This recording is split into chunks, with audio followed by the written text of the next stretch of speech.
Welcome to the Story Lab. Today, we look at the Terminator franchise. Originally, the Terminator franchise was supposed to end after the second movie.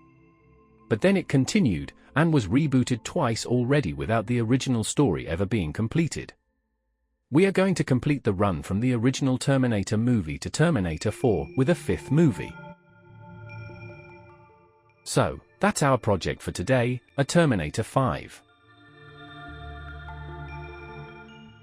What is the idea? The movie should feel like a continuation of the fourth Terminator movie, and thus at least start out in the post-apocalyptic world and with the fight against the machines. The movie should include classic Terminator time travel as well.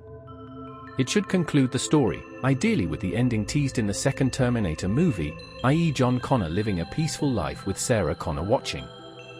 John Connor must not necessarily be the main character, but should have a key role in the movie. Because this is a Terminator story, time travel should be a central part of this final movie.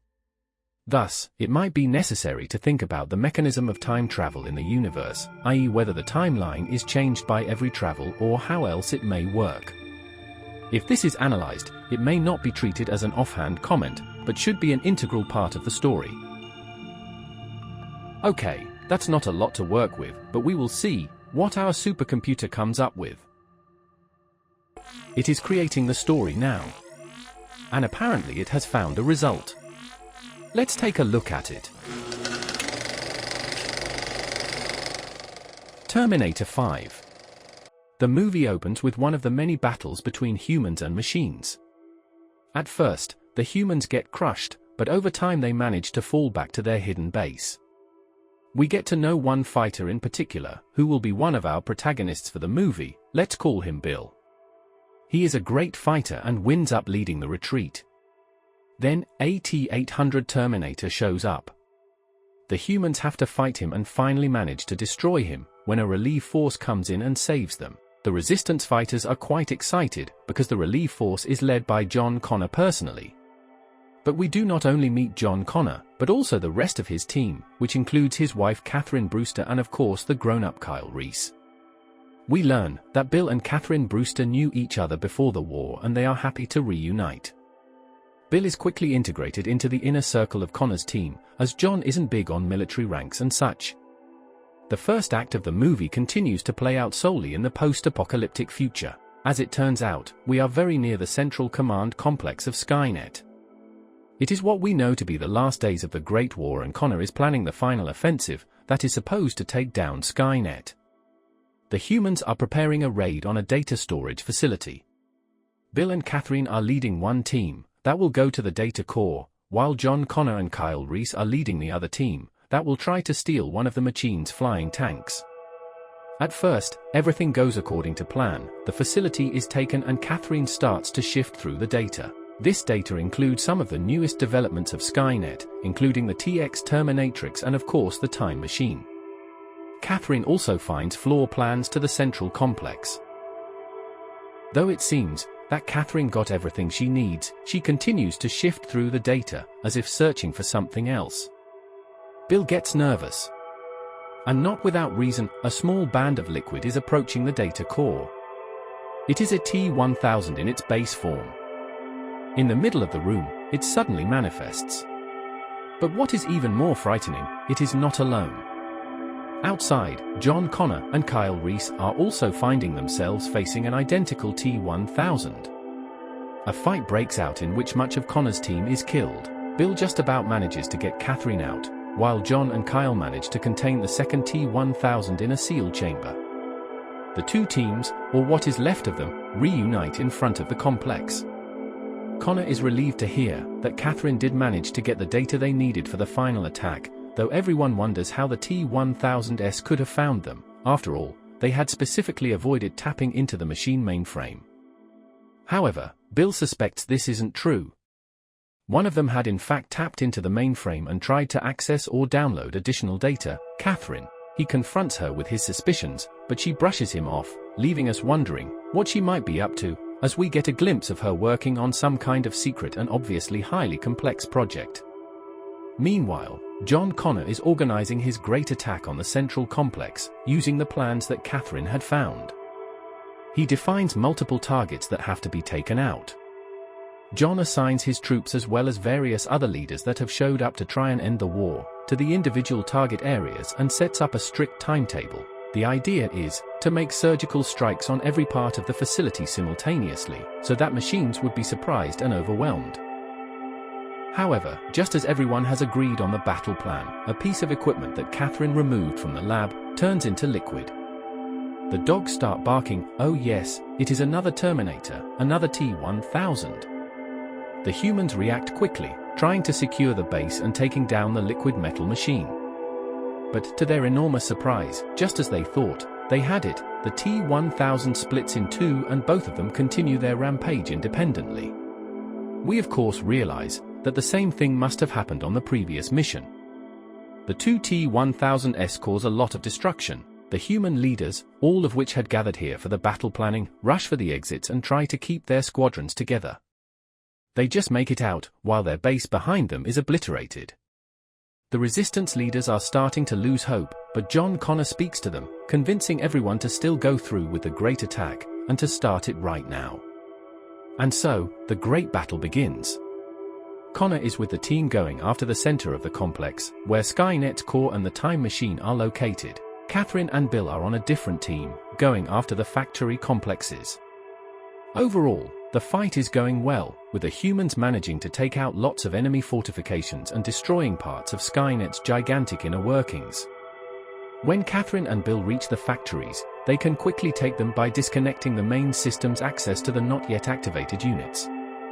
But despite their victory, Catherine pushes onwards through the factory until they reach the programming center for the Terminators, directly beneath the central tower that Connor's team has just secured. Now, we get to see the events that we always knew would happen. Skynet starts its time missions to take out John Connor. Just before the humans had managed to bring the complex under their control, a supermodern TX Terminatrix and a T-1000 entered the time machine, traveling to different destinations in time. John now awaits the departure of the T-800. But we focus in back on the lab at the bottom of the tower, where Catherine is hastily reprogramming a T-800 unit. She activates it and sends it up to the time machine room, where it makes its way through the resistance fighters and enters the time machine. Bill is shocked. What had Catherine just done? John Connor doesn't know that it had been his wife who had sent the last Terminator and is certain that everything is happening just the way it should. He asks for volunteers to go after the Terminator and is not at all surprised that Kyle Reese steps forward. John sends Kyle on his way. Then, Catherine calls up and informs everyone that she has a programming lab under her control. Relieved that he would not have to send other humans, John asks Catherine to reprogram a Terminator to be sent after the T-1000. Catherine agrees, but Bill is now quite suspicious of her and decides to accompany the Terminator on his way up to the time machine room. John greets them and sends the Terminator into the time machine. While the Terminator is disappearing, Bill tells John of Catherine's mysterious actions. Connor immediately makes his way down alongside Bill, confronting Catherine while she was in the middle of reprogramming the next T-800 unit. Catherine doesn't try to deny her having sent the first T-800 back in time. Naturally, John cannot understand why she would do that. During the heated argument, Catherine tries to explain she had to do it because otherwise nothing would happen as it should, as they know it did. This is the situation. According to Catherine's studies, you cannot just change the timeline by traveling back in time and altering events, because then your reason for going back in time in the first place would expire. Thus, in order to permanently change the timeline, you would have to go back yourself and then convince your younger self to go on the trip when they were at the right age. According to Brewster, the machines knew that and had sent an extra Terminator back in time. This unit would not have the mission of killing Connor or his lieutenants but to assemble another time machine and then wait until the right time to inform Skynet that it has to send back the Terminators in the first place. This is all too convoluted for Connor. He still cannot understand why Catherine would send a Terminator to attack his mom. She explains, because this had to happen to even create John. She had sent that Terminator back, having programmed wrong memories into him, and knowing that Kyle would handle him. Now, she explains, she plans to go back in time herself. She would find the third Terminator in the past, the one building the time machine, and she would get herself to later make the same journey. John is absolutely not okay with any of this and tries to push Catherine away from the controls. By accident, the Terminator that Catherine had been working on is activated. The Terminator immediately grabs a weapon and shoots John Connor before Catherine can shut him down again. Disturbed, Catherine decides to go through with her plan nonetheless. She finishes reprogramming the T-800 and sends it back in time after the TX. Then, she preps to go back in time herself. Bill stops her, demanding another explanation. Catherine describes it all again for him, and then Bill decides to go with her. As the two step into the time machine, John Connor's body is found by his troops, but we do not see more than a soldier shouting for a medic, before Catherine and Bill disappear. After arriving, naked, in the past, Bill asks where, or better, when they are. Catherine explains, in the time when she and John Connor had been 10 years old, the time the T-1000 had gone to. Why?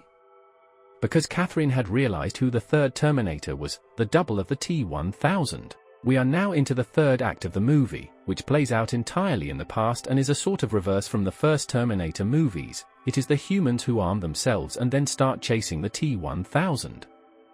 They observe the splitting and keep chasing after the second one. There is a classic car chase sequence, then they lose the T-1000 for a moment.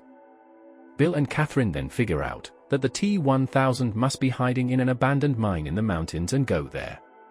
They do find the T-1000, who is building the time machine there in the mountain cave. The great final battle occurs among the machinery of the mine.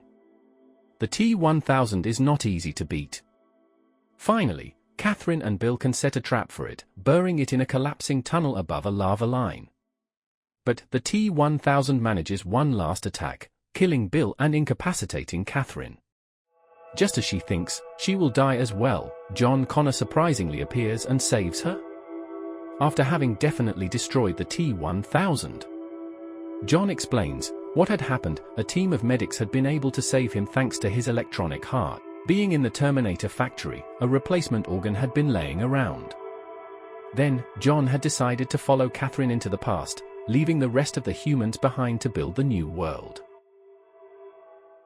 And thus, we are nearly at the end of the movie. Catherine and John return to the city, seeing that Dyson's offices have since been destroyed and that thus all the events John remembered had already happened, only that this time, the future really was negated. The two main characters then search for their younger selves, but decide that it is too soon to tell them right now. They are only 10 years old after all. Catherine and John ride off into the sunset together, going to search for the young version of Bill. Then, years later, we see them return to the town to go and have that chat with their younger selves. Alternatively, we could add another twist to the ending. Bill could turn out to be a Terminator in disguise, like in the fourth movie.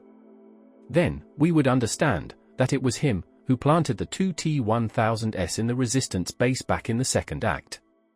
Also, John could save Catherine from a much more dangerous enemy. Okay, that was quite a story. Let's summarize. Act 1, Fighting in the Future. Catherine Brewster nearly provokes a catastrophe working on a secret project involving the Terminators and the Time Machine. The Resistance leaders plan the final offensive. Act 2, the meeting is nearly derailed by a T-1000 Terminator, which also splits into two. But the humans prevail and still go through with the great attack. Everything happens as it should, until Catherine is found to have sent one of the Terminators back in time and John Connor is shot. Catherine and a new character leave for the past to stop the second T-1000 Terminator. Act 3, the humans chase the T-1000 in the past and destroy him. John Connor is saved and travels to the past as well, coming to Catherine's rescue. The human race is finally saved. Please note that everything presented here is simply the results of an experiment. No part of this presentation is intended as a correction of an existing story or claims to be the real story. The selection or omission of any parts of the source material is not to be understood as commentary, positive or negative, on the original productions. These are simply thoughts and experiments based on existing material, and none of it could be created without the work of all those involved in creating the original works. As with any scientific result, you may utilize any of the story ideas that resulted from these experiments for your own experiments or production, while citing this experiment as its source. It is now closing time for our lab. Goodbye until next time.